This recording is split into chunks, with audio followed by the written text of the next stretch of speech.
the current situation in Macedonia with the Serbian-American author and filmmaker Sasha Knezev. He joins us now. Thanks very much for talking to us this evening. In your opinion, what are the root causes of these riots we're seeing in Macedonia? It's very simple. They're economical. Nikolai Gruevski and his government have not imposed sanctions on Russia, just like Serbia. Serbia, just north, has not imposed any sanctions on Russia. And you have a dubious Serbian public that is very skeptical of the EU, as you do in Macedonia. If we look south to Greece, BRICS has just extended their hands to the Greek government. And we see Turkey actually being approached by Gazprom to construct a South Stream. The only real ally that the West and the U.S. have in Southeast Europe and the Balkan area is the quasi-state of Kosovo, which is, in a sort of gray area of its de facto independence. We already know that the Western powers, the United States, set up precedents with the violation of the United Nations Resolution 1244 in granting them independence. And we also know that the United States has their largest military base in Europe in Kosovo, Camp Bondsteel. So it's very easily to ignite the Balkan powder keg by playing off these ancient ethnic discords that have gone on for centuries.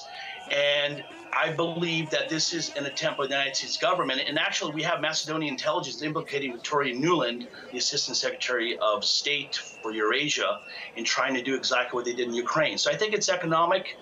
Just north of Serbia, we have Hungary, who's been very stalwart and standing up to IMF structural reform. And if you have all those countries in Southeast Europe, then you're at the gateway of Central Europe going west. And it's purely economical, in my estimation.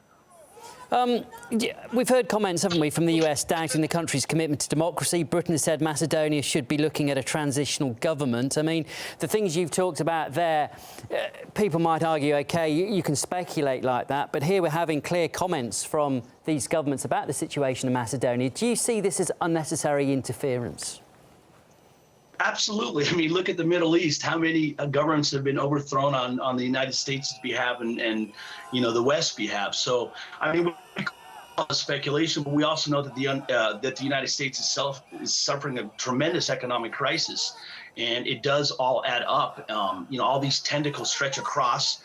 There's the energy market in the Middle East and with Russia and BRICS, and Macedonia is pretty much still firm. We also have to understand that Kosovo is used, and I feel bad for the Albanian people because they're just a proxy for Western interventionism in the Balkan area, and I do believe that this is just an attempt to further destabilize the area for political gains, obviously for economic, mostly because if Greece leaves the EU and if they join Russia and this starts sort of a domino effect, this can really spell a catastrophe from not only the United States, but the EU itself. Sasha, I certainly understand your point. You believe that this sort of, what we're seeing here could have been fomented in some way, but we were looking at pictures, thousands of people are out in the streets. They must truly believe themselves that they've got good reason not to be happy with their own government. It's very difficult to ascertain exactly how much has been fomented by outside governments, but from what you see, the pictures we're looking at, you can certainly understand people have a genuine discontent with the people that are governing their country, can't you? Well, look, yes, absolutely. The Gruevski government has its share of problems, no doubt. There is, there's structural corruption in several layers of the government. However, that being said, we've seen this play out itself during so many other, so-called color revolutions of George Soros in the West. We've seen it in Ukraine. We've seen it in the Balkans. We've seen it in Greece. So it's really difficult to determine. And that's not to say that the people themselves don't have genuine discord in the general state of the economy and the standard of living in Macedonia, which is bad, and as is all of Southeast Europe, as is all of Europe in general. And we see that as a reflection in the United States as well.